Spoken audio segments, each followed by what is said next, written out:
Darian Parker here on Trainer Talk series. This is a very important series we do once a month with our awesome co-hosts Julia and Caroline, founders of Mobius. Always thankful for to come on here. Ben Lugwood is here with us on the round table. Ben's an awesome guy. I've met Ben in person and just a great guy and a big supporter of the industry. Executive, fitness professional, everything rolled up into one. That's Ben right there. And then Doug Strudwick. Doug is, I was just telling everyone, Doug's been on the podcast before, like way back in the day, like 700 episodes ago. Check out that. You have to dig deep though to find that one, like really deep. But today we're talking about pricing and fitness and well-being. A lot to talk about with this. So I'm just going to kick out a question first. And our first question, just to kind of get this started, is what do you think? Why do you think pricing continues to be kind of a hot button topic within fitness and well-being? If I might jump in on this one. Yeah, Doug, you go. Okay. Taking a look at it from having been a manager in a commercial fitness, commercial gym, I think it's a really hot topic because it takes a look at the fragility of the egos of personal trainers. We tend to have big egos and tend to be very big personalities, but the reality is that ego is also incredibly fragile. And many, many trainers underestimate their own value. They don't appreciate what they have that they're bringing to the table. And they'll tell everybody, I've got this, but when push comes to shove, they'll be afraid often of telling a new client, especially younger trainers or newer trainers, telling somebody how much it costs per session or what it's going to take for them to get there. And I find it really does come down to a lower self-esteem as a trainer and the value that they place on themselves. Yeah, that's great, Doug. I think I would echo a bit of that because Darian and I were chatting actually before we hit record. And one of the things that I've seen in the industry is the ends of the spectrum. I see trainers that have that ego and want to charge through the roof, and they see all these fitness industry consultants charging thousands and thousands, sometimes tens of thousands of dollars for advice. And they're going, oh man, if people can charge that, I can charge 70% of that, right? They just make mistakes of thinking that just because someone else charges something, they can charge the same. And then I see the opposite being held true mostly in the commercial side of fitness as well, Doug, where trainers are afraid to maybe charge what they're worth or don't know how to ask for more money. Or maybe I like to call it thinking with your own wallet. Maybe you're just starting off in the industry. And so you think $300 is crazy expensive, whereas the 60-year-old that owns their own company is going $300. That was lunch. And so it's finding that balance. What's the formula behind figuring out how to charge the right amount for what you're worth without undervaluing yourself or, pricing yourself out of even being competitive at all? Absolutely. Yeah. Yeah, I think I would also speak to the spectrum, and I'm going to come at it from now kind of that like wellness side of fitness. I'm also a yoga teacher. And Pilates and like all of that can be very, very expensive. Yep. And so on that spectrum, I think some of it is way overpriced, but the market that they're trying to attract are people that are going to be able to afford that type of, that pricing. But then there's some people that are just like very good-hearted and want to help people, but completely undervalue themselves. Yep. And so I think there's also, when Darian said we were going to talk about this, I was like, I think this is going to be the longest episode because you can get into so many different reasonings for why in the pricing. And it comes down, there's ego that plays into it, but on both ends of the spectrum, understanding your worth, understanding what you're bringing to the table, but also understanding what you're not bringing to the table.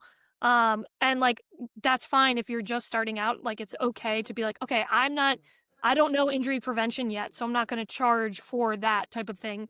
But yeah, I don't want to say all my talking points right now, but yeah. I think it's hard too, because there's like, when you add on maybe a new skill, there is no formula. Like there's definitely factors, like there's the location that you're based in, different cities like New York, you can charge a lot more than you can for like if you're maybe in a rural area or a more rural area. But there's no like, okay, now I have a nutrition cert, so now I can charge like $50 more per session. Like it's hard to create that like final number. And I don't know, is there resources out there? Like, how do people create those rates in the first place?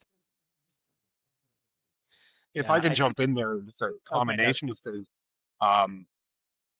Like we're talking also from the ego side and everything from the trainer standpoint of undervaluing and not knowing how to place value from, like you mentioned, certification, which is a really good point. I've known trainers at all ends of the spectrum, from the highest level in a multi-tiered system and 2 companies I worked for, who it took an incredible amount of time for them to learn how to properly, appropriately charge for what they've learned based on the quality of the certification. But at the same time, I've had experienced trainers who unfortunately listened too much to clients that complained about their pricing. And as an example, one gym, the gym where I was a manager, one of the trainers that was in my care, he was a 15-year veteran. We had levels 1 through 5 for the trainers with various pricing, and he was a level 3, soon to go to level 4 because of a great deal of money he put out on certification. And he had a he had a client who was purchasing sessions online from people who were moving or could no longer afford them, but they were level 1 and level 2, which meant he was being paid below what he was worth. And when I spoke to him and his client, she insisted that she valued him, and he insisted that she did. But when I asked the question, if that's the case, then why aren't you willing to pay what he is worth? And why aren't you willing to say no to these clients? I, with my regional, actually had to introduce a rule where we stopped that from happening. We couldn't allow that, especially for these experienced trainers who have so much to bring to the table. They need to see where their value really lies. And that's where we saw a lot of them were listening to their clients say, well, I can't pay this much. And there was that fear the client wouldn't renew and they wouldn't find another client. So it's a combination of things on both ends. And again, I guess that really ties into the trainer's ego. Yeah, I agree with that, Doug. I think, when it comes to sales ability, that is one of the things that I've seen within the industry, whether it be Caroline wellness side as well included, where most staff members don't really understand how to be able to properly sell. And then also, I think there's also a level of experience or ability that comes into play, maybe outside of certification as well, possibly inclusive. But maybe you guys have heard the old analogy of the ship mechanic that gets called up because this battleship isn't functioning, and the mechanic shows up, taps on a valve, and then sends the ship captain a $10,000 bill. And the ship captain says, $10,000, all you did was tap a valve. He says, I didn't charge you for the work. I charged you for knowing where to tap. And exactly. In the fitness industry, we are in an industry where I got to know where to tap, because there's all kinds of different things that we now have information on that we didn't 20, 30 years ago, where we can look at hormone levels. We can look at what effect nutrition has on your body outside of just calories in versus calories out. We have different modalities of fitness. We have different levels of people that are now becoming way more involved, to Caroline's point, in wellness, to where recovery is now part of their total programming, as opposed to just how many times a week did you hit the gym today or this week. So when you consider all of those things, it's the ability to be able to price yourself for the value of what you're offering because of probably your experience. And then secondarily, to Doug's point, being able to sell what you're worth. That's a skill set in itself. Yeah. Really Yeah. is. And also what goes into a lot of times what people can forget is that the 1 hour session that you do with your trainer is not the only time that they're thinking about that session or preparing for that session. So many hours goes into it. I remember when I was doing, I honestly can't remember how much I was charging for like a 3-month program, but they wanted to pay like in bulk in that 3-month, but like the cost was a little jarring to them. And I was like, okay, like let's break it down to like my hourly rate. And like, let's see, like I'm going to be spending like 6 hours on your program per week. And I'm going to spend like an hour with you in person. And I broke it down to the math, and I was like, really, you're only paying me $20 an hour, which is really quite insignificant. Steal. And so that I think was seeing the math then to it, she was like, "Oh my God, yeah, I should be paying you more." And I was like, "No, like this is all part of the process, like whatever." But I think that helps some people when it's like really expensive. Exactly. And I will say though, as speaking then from the consumer side, being able to wade through the bullshit, or I don't know if I can curse, sorry, being able to wade through some of these like fit influencers that are kind of that one example of, oh, some people are charging $10,000 for 5 sessions. If I charge $1,000, who cares? And it's like, all right, being as a having to be like a smart consumer, understanding what value you're getting out of it. What are they? Have you worked with them before? After 5 sessions, have you noticed any differences? Have you done any like stuff like that? Yeah.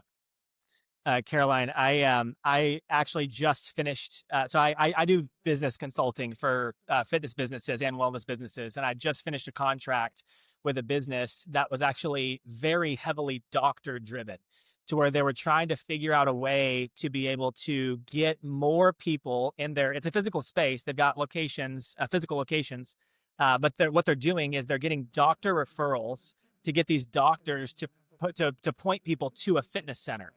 And so the fitness centers that they have, the thing is, it's a very different product, to where they're looking at biomarkers, they're Yeah. looking at nutrition activity. They're doing a lot of scientific backed programming for their clients. Naturally, the program is quite expensive. And Yeah. so what I ended up consulting them to do, to your point, Caroline, was on the front end of the programming to allow a longer, actually quite generous front end offering, to where when someone comes in the door, they give them a pretty extensive breakdown of everything, programming, in-person sessions at a very, very low cost. And the Yeah. idea behind it is not necessarily to devalue the programming, but to prove that what it's worth is what they're charging. And so that's also something that we haven't discussed yet, is to your point, I've got to be able to have a process or a funnel that allows people to see what I'm worth, to see my value, and allows me to be able to prove myself to you, to make sure that I'm not just trying to get you to throw $10,000 at me for no reason. I'm going to Right. prove to you that I'm worth it. And trust me, you're going to see the value and you're going to see the results. Yeah. That's where I find that Yeah. things have changed. Like I've been in the industry for over 20 years now. And back in the day, you had to have people see what you were doing, both with your clients and with yourself in the gym, for them to see what you were worth. They needed to actually have that eyes on. Whereas the young trainers today have a greater challenge in what you mentioned, Carolyn, real quick. You touched on influencers, right? And the internet and how much all of that has changed things, with people seeing us all these things and saying, well, this person here is charging this much and this much. And, shouldn't I be charging that? Or even clients coming and saying, oh, well, I got this program. Back in the day, it used to be, I got this program from bodybuilding.com or from Muscle and Fitness magazine. And we would counter that with information on whether it was something intended for them, right? Whereas now you've got all these influencers talking about things online, and people see that immediately and they copy that real time, right? Yeah. So that's more of a challenge I find for trainers coming in, or even older trainers who are still in the industry, battling that and being able to still maintain their own value without people actually looking at what's being done with their clients. For me, my sales for new clients always came off of the time I spent with my current clients. Yeah. People saying, I saw you doing this with so-and-so, why? And I gave you the chance to be able to explain and walk through all of those things. Like you said, the time that we spend outside of that hour researching. I specialized in injury rehab and cancer patients. Yeah. That's a lot of time spent outside of the gym, outside of that hour, researching, learning, calling, stuff that people don't take into account. So could I charge more? Better believe it. My cell phone bill's got to be paid, right? Yeah. So this is part of that whole process, is understanding where that time gets factored in and how much it costs. And like you said, Ben, teaching these trainers today how to understand, to build that value into themselves, how to Yeah. be able to charge that, and then teaching them how to have that confidence when going to the ask, right? The ask is always the tough thing, right? When you get to that point in sales, in any kind of sale, whether you're selling a car, selling a computer, or selling a year's worth of training, understanding how to say, make that leap into the ask with confidence that you are actually worth what you are telling them, right? It's Totally. continuing that Yeah. education spectrum that constantly rotates around. We educate ourselves more in order to be able to charge more, but we also need to include the education on how to approach it and how to calculate and be able to how to be able to relay that back out to our clients why we're worth that much. Totally. Exactly. Yeah, that's great, Doug. I had a conversation with Carrie Sadowitz. She's the chief marketing and creative officer for New York sports clubs a few days ago, Oh, cool. Yeah. and she mentioned something that I thought was really good. To the point that you made about competition of where people are getting information. Oh gosh, man, you brought me back to my college days, like bodybuilding.com and buying expired protein powder because that's all I could afford. But Oh man. Oh, what Carrie mentioned in our chat was the fact that what's to stop someone from simply going to Chat GPT and saying, here's my weight, here's my goal, here's my timeline, here's my nutrition, here's what I typically do, here's when I drop my kids off, give me a tailored program to help me lose 20 pounds. There's nothing stopping them from doing that. So we're not only Ugh. competing with other trainers anymore, we're also competing literally with AI in figuring out how to be able to help people see results. And so I think that goes back, Doug, to your point that you were making about the training that people are getting or trainers are getting on how to be able to present the value of themselves. We also can't let people get caught up in the hourly rate. That's typically what we do. And that's been the history of the industry is what's your rate per hour? What's your rate per hour? Can you give me cheaper? Can you give me cheaper? We run promotions and we give you 5 sessions free, or it's the end of the month. I got to do whatever it takes to get the sale. So I'll give you 10 sessions free. And we end up just devaluing ourselves. And so nowadays, there's so many different options available. I can do in studio and virtual PT. I can do all-inclusive kits to where you have access to my blog and my tools and whatever. I can do hybrid packages. I can use AI to help me build out programming for you. As a trainer, I can either see it as competition or I can see it as tools.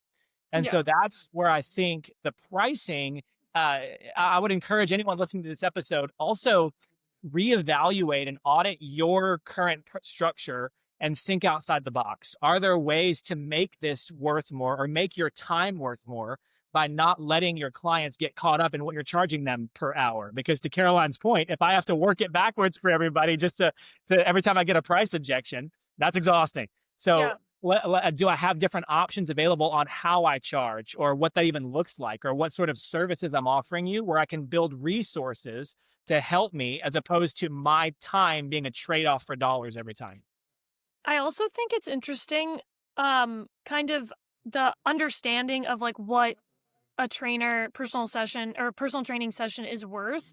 I think, and I'm curious what everyone else thinks on this, how the Equinoxes of the world, or even like any kind of gym of the world, has like shaped what that cost is. And so kind of what I mean by that is like when I was working as a personal trainer at a gym, a session was worth like $210 per session. Right. And I would make $65 or $70 of that $210. So I'm like, okay, this person is willing to pay $210, but I am only making $70, which is crazy. But I do think that, and then along with that, I think a lot of trainers that go through that silo, then after like a year or two, when they find their client base, they're like, hey, I'm taking this private. You're going to be paying the same thing, but now it's all coming to my pocket. So I'm curious, as like everyone's been in the industry for a while, like what your thoughts are on how gyms and studios have shaped how much we pay trainers and fitness professionals for the good or the bad of it. Yeah, Yeah, I think. Oh, sorry. Go ahead, Julie. I was just going to say something quick, but I feel like with like the Equinoxes and the gyms, they're selling a brand. It's like clothing. It's the same piece of clothing and like you're getting the same exact item and quality, but because there's a brand slapped on it, consumers will pay more. But then if you take that same client out of the gym context and you now go independent, they might not be willing to pay the same amount because for whatever reason, like psychologically, it doesn't feel as valuable. So I think that's just how it's been for so long, but I think it does a huge disservice to those independent trainers. that have like all this expertise and they're worth so much, but because they don't have a brand associated with them, and this kind of gets into the whole like social media influencer thing again, it's tough for them to charge what they're worth because there's that mental barrier. Yeah, I think I'm as a consultant, I've seen a lot of situations because I think we have to think about it from both ends of the spectrum. I think as a coach, do you have a baseline as to where the other gyms are charging, and you have to start somewhere? So maybe you do start at a lower percentage or a lower dollar amount to get your feet underneath you, get the experience that we discussed earlier in the call, and get to a point where you can charge more down the road. Maybe that's what it is. But also from an employer standpoint, I have had countless conversations with trainers that said they want to go try it on their own. Like, yeah, I think I'm done. I know how to do this. I've got this on my own. And there's things that they just don't think about, like the fact that, oh, by the way, my friend Iris, spelled IRS, is going to come after you at the end of the year to make sure that you pay taxes on everything that you've made. Oh. They're going to check your Venmo. They're going to, oh, Caroline just got the joke. I did. I was like, She's like, who's Iris? They don't think about taxes. They don't think about the fact that if somebody comes after you, they're not going after Equinox, they're going after you. So that's why you need to make an LLC. Get sued, because there's a liability insurance that you now have to carry that the gym usually carries. Oh, where are you going to find all your equipment? The $3 million worth of equipment that Equinox has that you don't, that maybe you can train somebody at a personal gym or whatever the case. I mean, there's just all these variables that people don't think about. And also, by the way, the fact that there's 11,000 people inside of Equinox that are ready for you to be able to present to, whereas when you go out on your own, you got to go find them. I mean, it's hard. Marketing is hard. And so all of these aspects of a gym are why you pay the gym 40% of what you're making, because you didn't have to do any of that. They did it for you.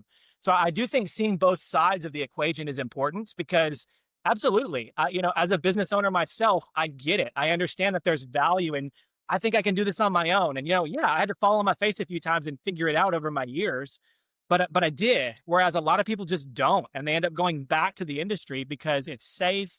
They don't have to think about insurance. They don't have to think about taxes. They can be W-2. There's a lot of variables to consider whether you're thinking about going out on your own. Again, for our listeners, or if maybe the safe way is the way for you because you have a path into management, or you have a path to be able to get a high salary to run the place one day, or whatever the case may be. So it's different for every person is what I'm trying to say. Very cool. Yeah, definitely. It's definitely like different for every person. Sorry, go ahead, Darren. Yeah, no, I was going to say, Ben, I really resonate with that. I mean, as someone who has run clubs before and then have my own businesses, it's difficult to start on your own. And what I'm seeing is a lot of newer trainers, they want to start in that direction first. They want to become entrepreneurs. They see it all the time. There's social media and different things. They see the glitz and glamour of it, but don't understand that it's an incredibly hard venture to go out on your own and start sourcing things. Whereas it's kind of like, I'm going to make this comparison. When you're in college, if you went to college, whatever, meeting friends is pretty easy because they're relationships of convenience, because you're in a place where a lot of people are at the same time that are doing what you're doing. And as soon as you're not in college, you get out of the relationships of convenience. It's basically like you become an entrepreneur. It's harder to make friends because you don't have that population anymore of people, just everyone doing the same thing, running around on campus, going to class, all those different things. So it's just much more difficult.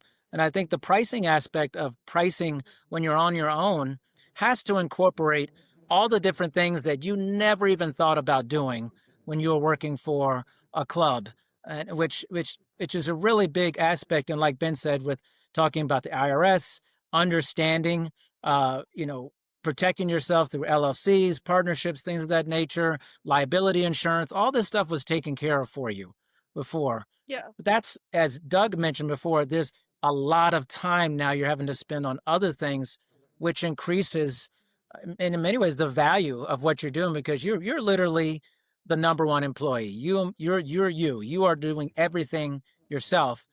That comes with a different price tag and a different effort level for that as well.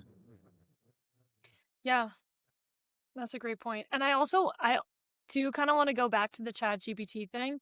And I think it's a very there's a lot of freemium options, like, oh, here's my easy like 5-day dumbbell workout. You can get it for free, blah, blah, blah. Like there are so many, fitness can be very accessible, but I will say, and I didn't expect the conversation to go this way because we're all kind of agreeing that you should be paid what you're worth, which I didn't think we would disagree on. I'm just saying I thought maybe we'd be like, oh my God, people are paying way too much for fitness. But where was I going? Oh, yes. Those that do the ChatGPT route, injuries, it's not like the data that ChatGPT is pulling from is pulling from data that might not relate to you as at all. Like if we even break down like what you were saying with hormones, like we're still studying women. I shouldn't say we're still studying. We're just starting to study women on how like fitness is like a little bit different for them.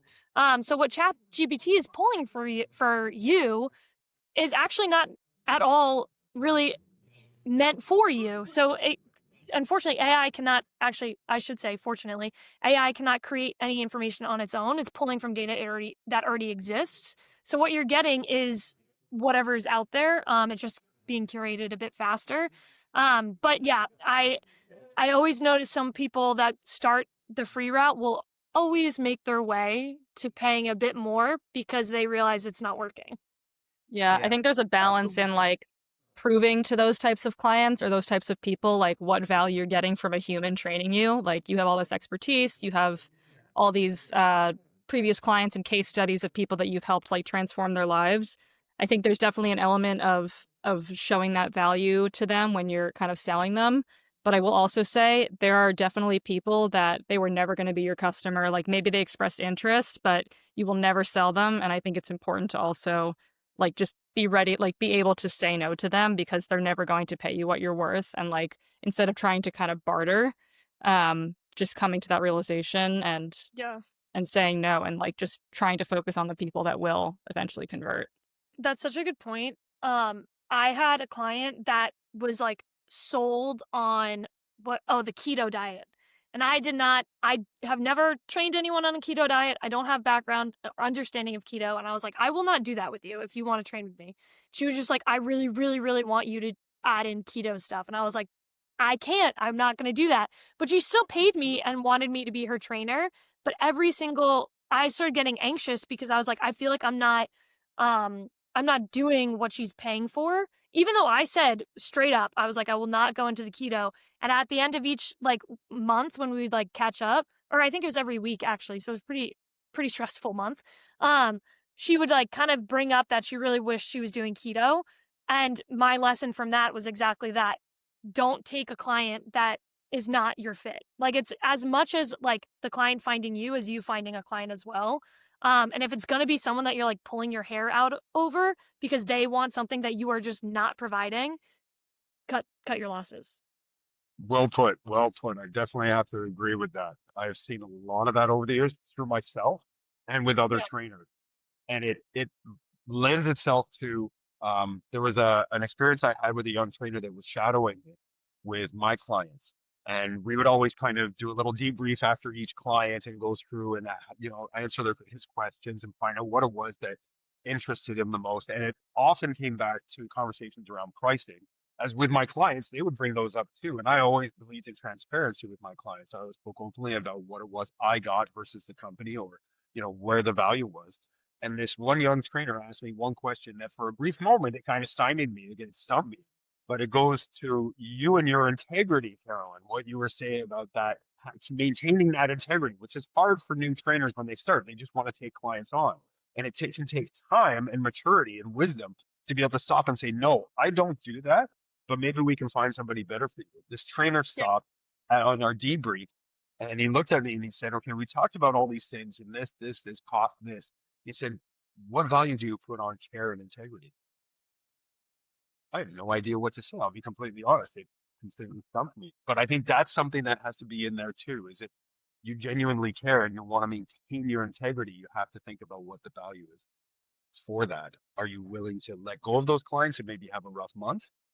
Or are you going to kind of let your integrity go a little bit and say, okay, I'll do this? And that's another thing that comes into that pricing and that conversation with clients, right?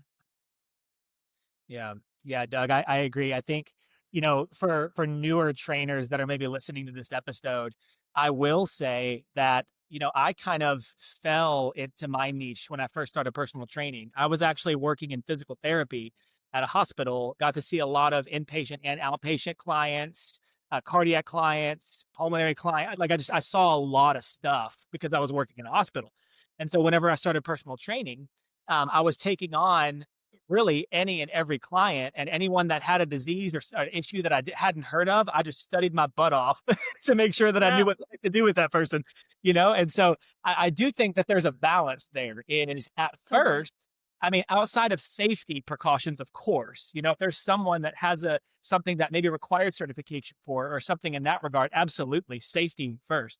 But whenever there's clients that maybe you're unfamiliar with their situation, if you're new, you better figure it out and spend the Yeah. extra hours to learn because you need to pay your bills. And so, what I ended up doing is I figured out that my niche was all the clients that every other trainer was scared to deal with, all the ones that had all of these heart issues and medical issues that they just weren't sure what to do. I'm like, okay, I figured out my niche, and I ended up doing really well with that until I ended up getting into management. And so for our listeners, I would say if you're new to this, just study your butt off and figure out how to be able to help as many people as you can so you can find your niche. Because I know there's a Yeah. lot of trainers out there that haven't really figured out what they love or what they're really good at yet. So they're still, 20 years into their career and just kind of seeing whoever will happen to write them a check because they're still just trying to make ends meet. When in reality, the more niche you are, the better you're going to be able to speak to that specific group of people, and the more they're going to pay you because you specialize in what they're dealing with. I mean, think about it. If I've got a specific type of vehicle and I do a Google search for mechanics, I'm going to get a huge list of mechanics. But if I type in, this is the type of car and this is the issue that I have, and a mechanic pops up that says, that's what I do, you better believe I'll pay twice as much for the specialist. Yeah. So training is no different. And that is one of the areas where I think we don't really talk about marketing ourselves much in the fitness industry, Yeah. at least in this way, to where we can help people understand how to be able to figure out what they like doing and how they can charge as much as they want for it because it's what they specialize in. Yeah. And Absolutely. also, like, when you take Yeah. on all those clients, who are the ones that are staying and why? Yep. And so when I first started training, I was doing in person and online. And the main reason that people would stay with me is because I have the background in engineering, and that's kind of how I approach fitness and anatomy.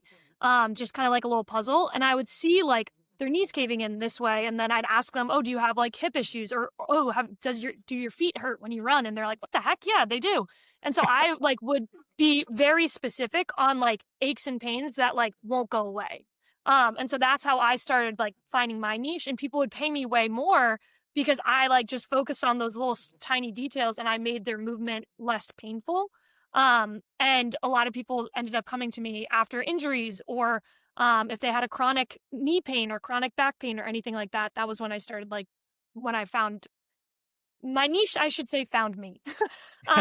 And maybe that also is like helpful in terms of pricing.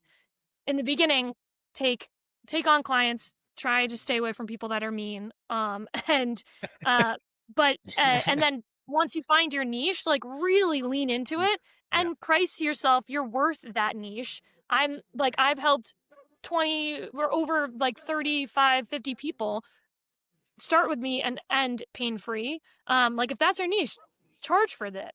I also remember my mom is a yoga teacher, and yoga is very like no ego. We're here to help everyone, and that's like the ethos of yoga, and it's wonderful.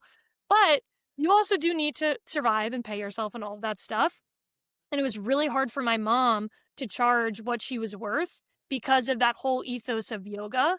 And she wanted to be helpful for everyone. And she was like running around doing all these privates. Some were paying her one cost, some were paying her another. And I obviously didn't say this. I was like 12 years old.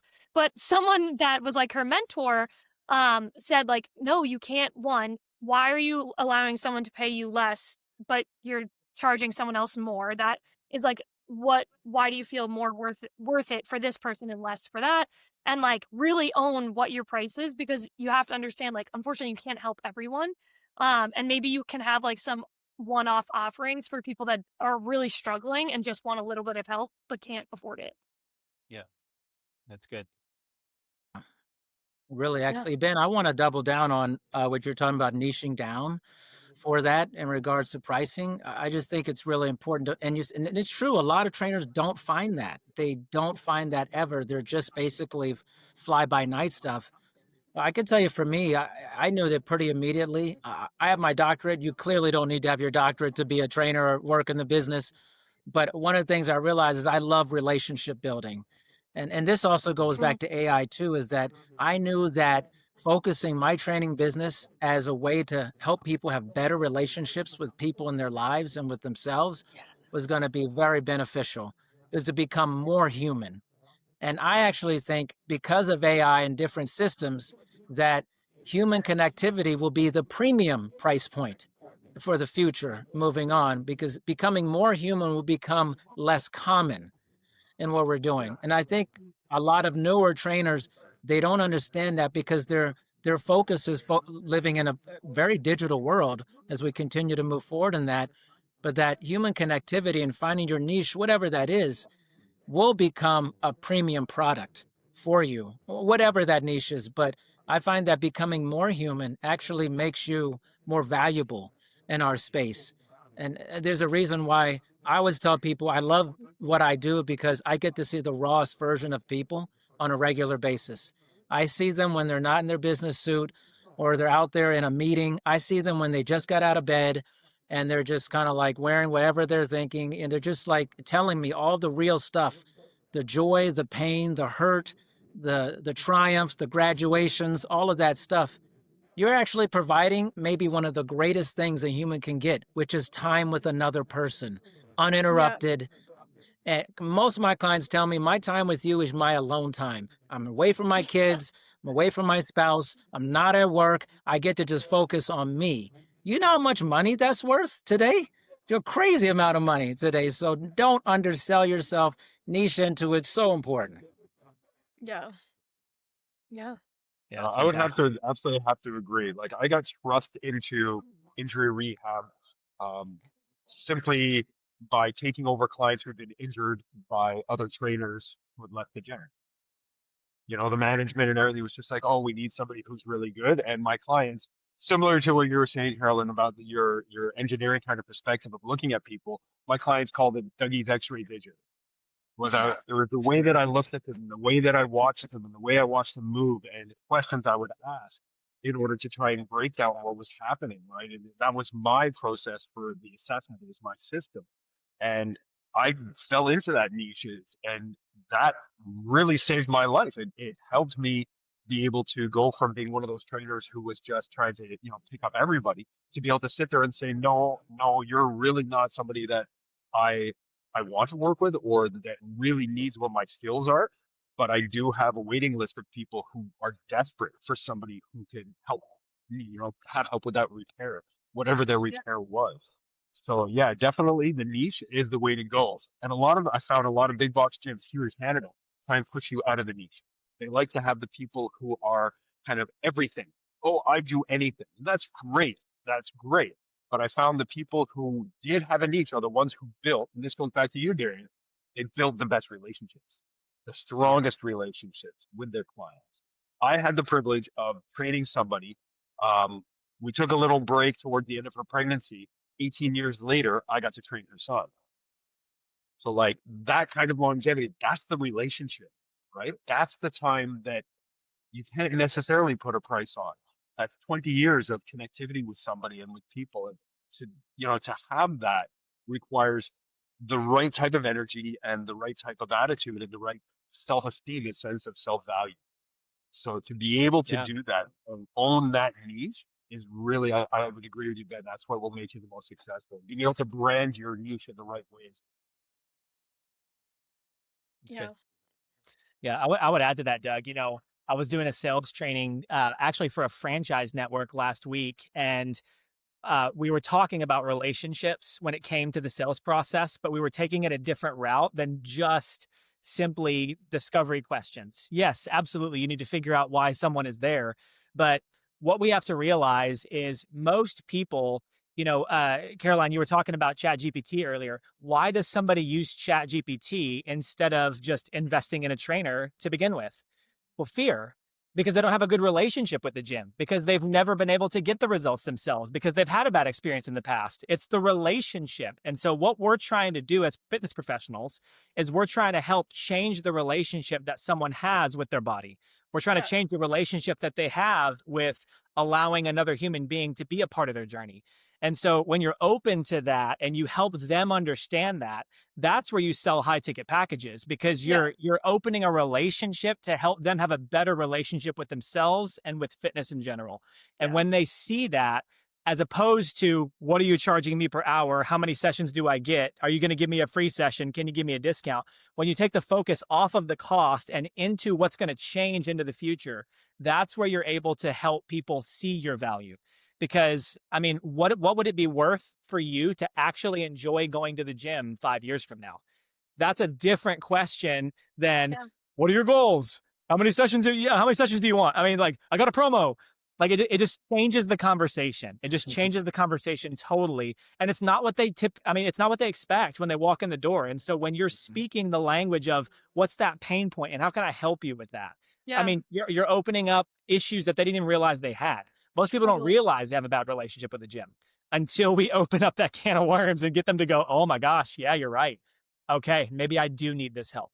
Yeah, maybe I have been looking up workouts on ChatGPT because I was afraid I was going to throw money at this and get nothing out of it again.